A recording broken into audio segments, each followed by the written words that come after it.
Hello guys, ito magbuburo po tayo ng ng bangos.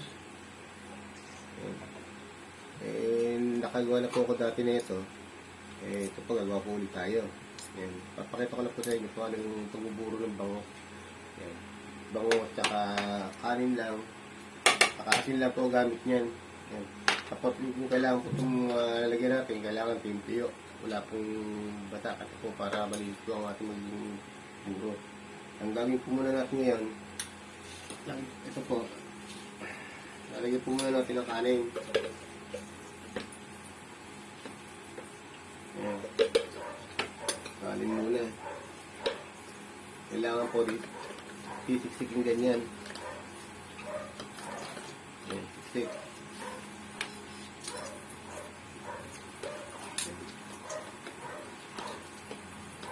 Hindi ko po makamay may medyo marumi po ang aking kamay. Kaya susunod po natin gagawin, nalagyan po natin ng bangus. Yan. Ito po bangus na ito, nilagyan na po ng yan. Meron na pong asin, ilas na ko na po yan. Para yan. Kailangan po sisigin natin. Yan. Kaya ganyan po siya. Yan. Tapos pagkalagay po ng ganyan, lalagyan po ulit natin siya ng uli ng kanin. Kanin po ulit. Yan. Kailangan po, titigil po ulit natin yan.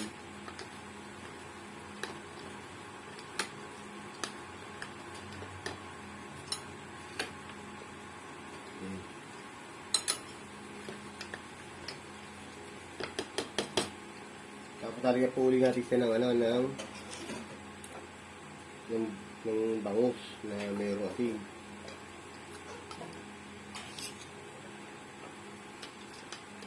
Ganyan lang po paggawa ng kanya lang po. Matagal po yan bago iluto. Iluluto pa po yan. Ang ginagawa ko po ulit dyan, 2 linggo. Pwede na 10 araw, 6 na araw. Yan lang, depende sa paggusto nyo. Depende sa tagal. Talaga po ulit natin sila kanin. Okay. Sige po natin siya.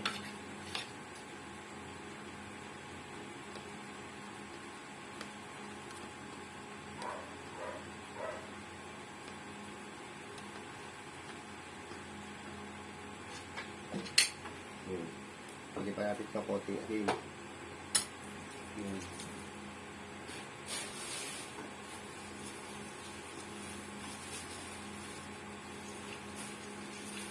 Ayan po. Nakatagawa na po tayo ng isang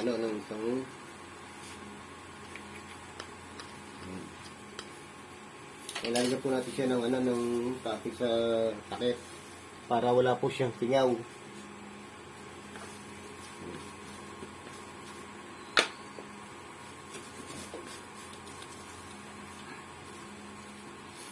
po. Nakagawa na po tayo ng burong bongo. Ganyan lang po yan, simple lang po yan. Sige po, salamat po.